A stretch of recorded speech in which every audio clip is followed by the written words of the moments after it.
Welcome to the 25th anniversary of the Pottery Museum of Red Wing.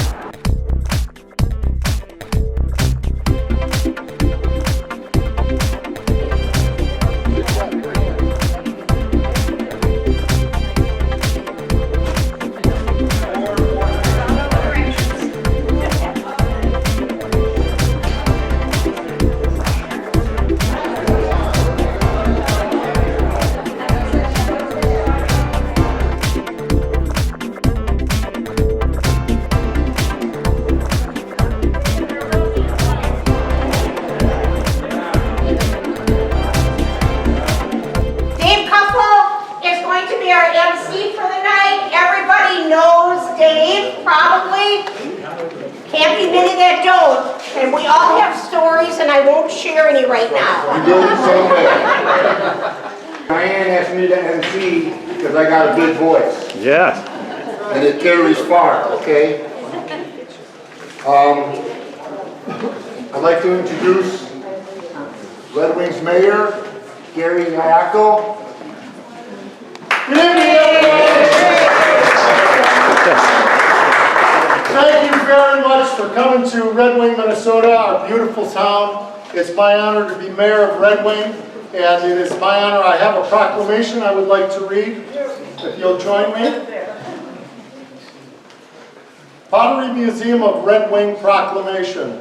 Whereas the Red Wing Pottery Museum started as a dream shared by several people, and 25 years later, with the support of the Red Wing Collectors Society, vision committees, and many passionate volunteers, it has transformed into the world-class museum it is today. Whereas the Pottery Museum of Red Wing is a 13,000 square foot free museum that attracted over 37,000 visitors from around the world in last year alone. And whereas the Pottery Museum of Red Wing has always been very frugal and takes great pride in consistently being financially sound each year. And whereas the Pottery Museum of Red Wing is unique because of all of the gift store items that are donated, allowing every sale to directly support the museum. And although the original business closed in 1967, authentic Red Wing pottery is still available through resale donations. And whereas the Pottery Museum of Red Wing continues to grow in popularity each year, drawing visitors with its engaging educational exhibits. More than 8,000 artifacts highlight the Red Wing clay industry's contribution from the late 1870s to 1967. Now, therefore, I, Gary Iacco, Mayor of the City of Red Wing, do hereby proclaim Wednesday, July 9th, 2025, Pottery Museum Day in the city of Red Wing, Minnesota.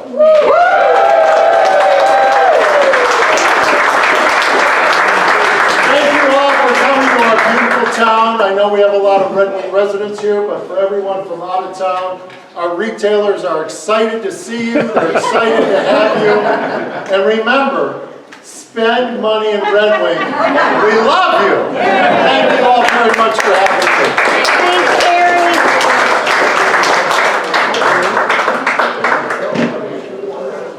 Our next guest speaker may be unfamiliar to a lot of you. Very seldom has much to say, especially about Red Wing or the museum. Larry Peterson. Thank you. Thank you. I asked for advice for tonight, and they all said the same thing. Keep it short. I'm not good at taking advice. This time I will. Your Pottery Museum is 25 years old. Congratulations. That is a miracle. Yeah, let's clap on that again. It all started when the Red Wing Collector Society started a vision committee. 6 of us were on it. We came up with 3 proposals. The first one was to hire a staff person. The second one was to create the midwinter. The third one was to create your museum. At that time, the Red Wing Collector Society had to donate all of their interest money to a 501c3. And at the time it was around $15,000 a year. We thought we might as well start our own museum and donate the money to that. We did. In 2000 we had it approved. Then we needed a building. We thought, gee, the best place to do it would be in the original Red Wing building. So Jerry Slike and I talked to the owners of Pottery Place across the parking lot, and Jerry is a very good negotiator. I think he could have done better, but we got 3 years free rent. Wow. But we had to do all the build-outs and we had to pay utilities. So that was the beginning of your museum, okay? Now, I've spent a lot of time in the last few weeks trying to figure out why it has been so successful. And I came up with 4 reasons. Number 1 was volunteers. Volunteers are critical. When we bought this side of the building for $500,000, until today it's now worth $1 million, we had to build everything out ourselves. This space had 24 walls in it. Many of them had flooring. There was a dance studio. We did it with all volunteers. We figured we had 10,000 hours of volunteers to build out your museum. The next one is pottery. What good is a museum without pottery? A lot of you helped move the Slike Museum here. I just checked on it. You moved 760 boxes. Plus, I don't know how many crocks, jugs, and everything. Thank you, volunteers. Thank you, by the way, the Red Wing Collector Society. The next one is finance. One of the commitments we made was to be able to be in the black every year. We've had 25 years of being in the black. Wow. That is an incredible compliment. So thank you all for your finance.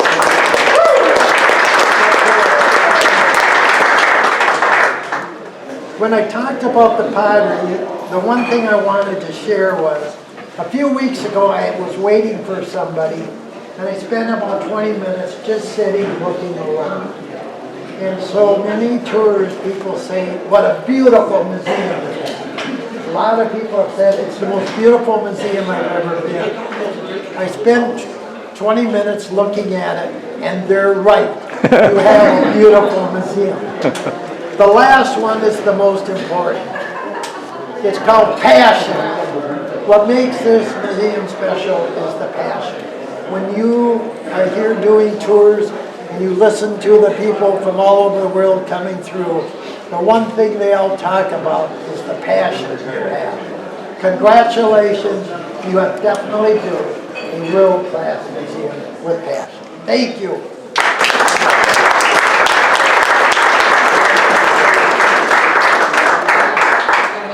One thing Larry didn't mention is when the Schleichs donated their museum in Lincoln, Nebraska to the Red Wing Museum up here, it wasn't just pottery that came. All of their display cases came up with them. So it was more than a pottery and box move, it was a furniture move too.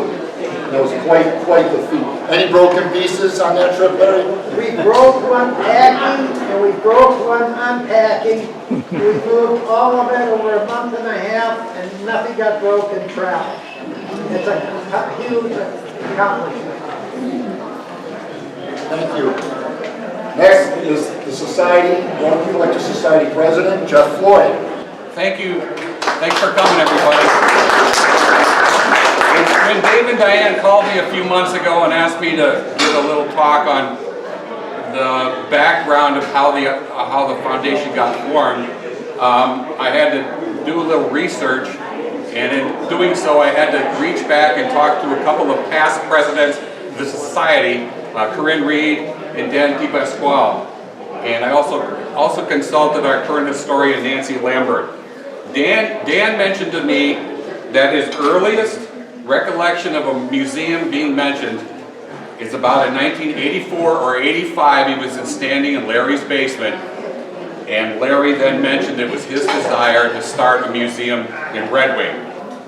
After that, a vision committee was formed around 1984 with various RWCS members serving on that committee through 1995. Some of those members of the past included Larry and Dan, Jerry Fleechek was the treasurer at that time, Russ Piggott, and Barney Olson. In 1994, the Vision Committee created a survey that was available for 1994 convention attendees to fill out. There was about 100 surveys that were returned by the end of convention. There was around a dozen different questions that were on there to answer.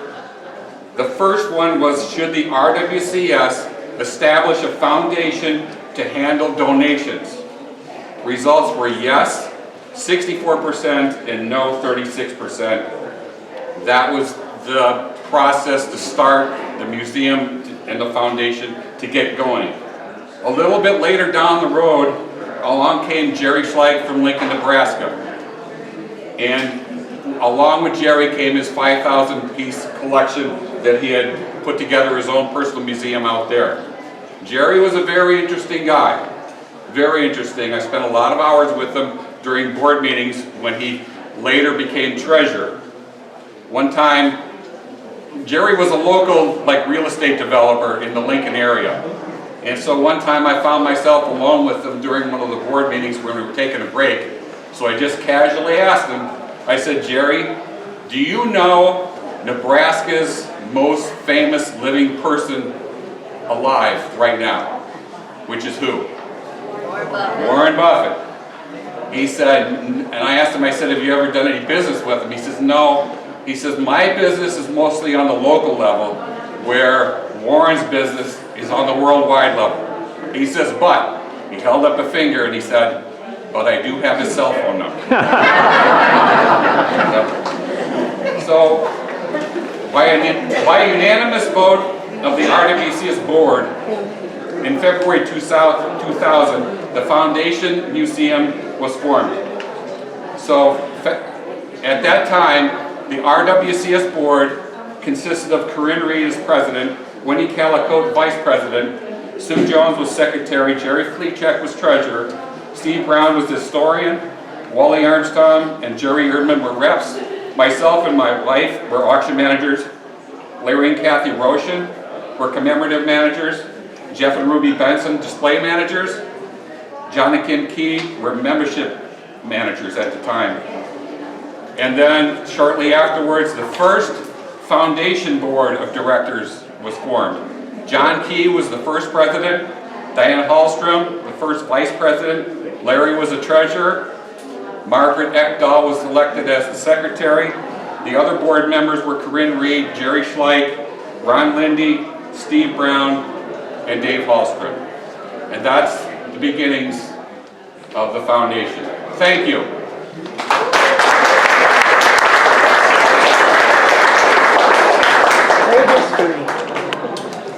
Next we've got Wayne Burke. Present a prayer of gratitude. Hi Dave, how you doing today? This was our head, please. Dear Lord, thank you for gathering me here today.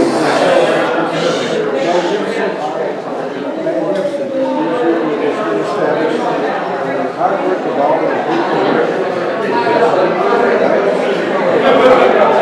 Most of all, we're going to be on this property. Saying thank you for all the work you do. Organizing and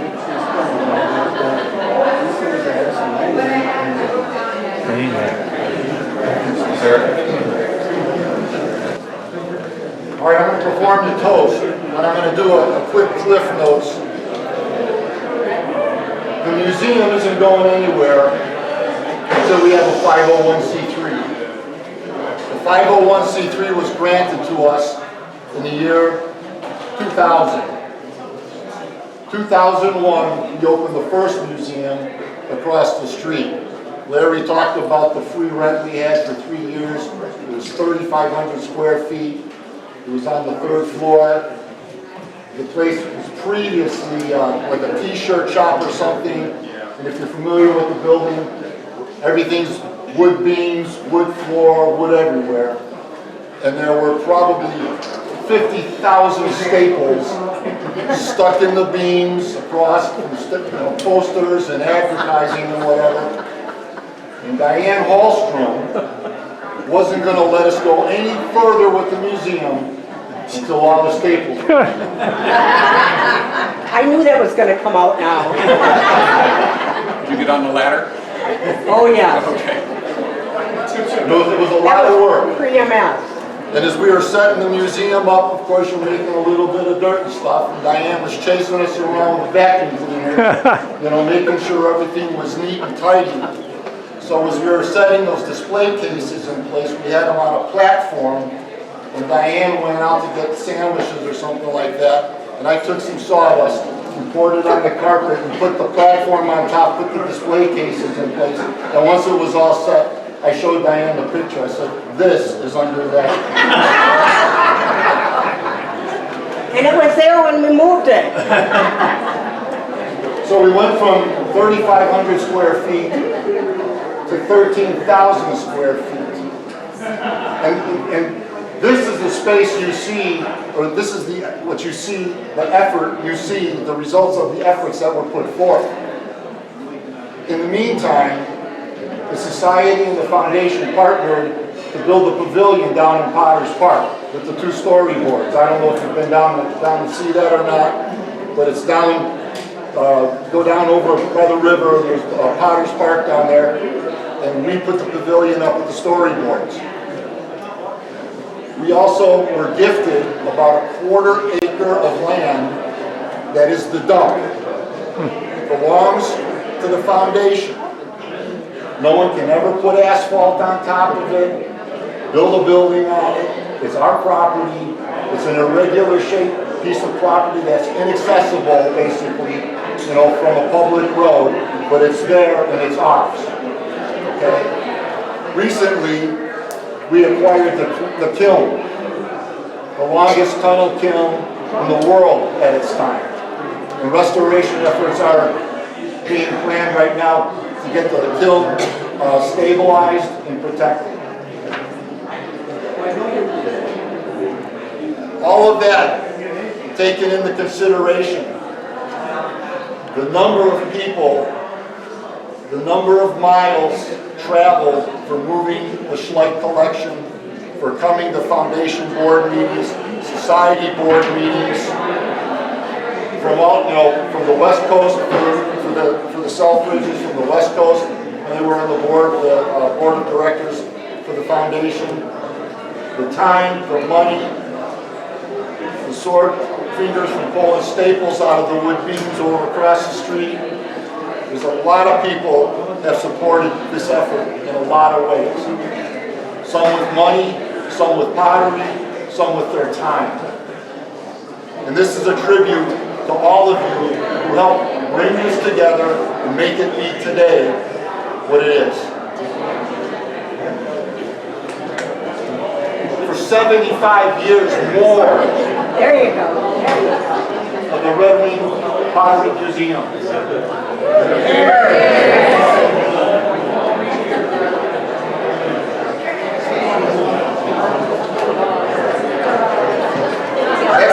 Next I'd like to introduce Danae Clark. Good evening! Welcome back!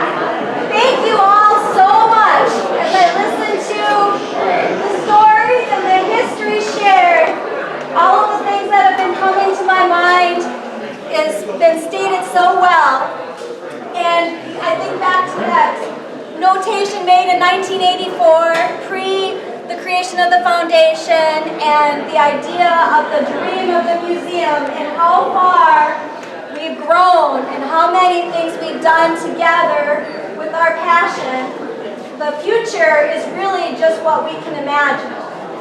And so we have a lot of things. We're working on the research center, but really it's all about you and the passion, and thank you so much for all of that. We really really want to, now there's a couple things. In a few moments, I'm going to ask us all to go outside to take a picture. So it'll be fun. What'll happen after that will be eating. There are different places to eat. So when you have your food, there is seating in both Potter's Hall and in the seniors area. And there are also picnic tables outside. So there's a lot of space where you can enjoy each other and your passion for what has been built, your museum today. So with that, let's all go let's go say cheese.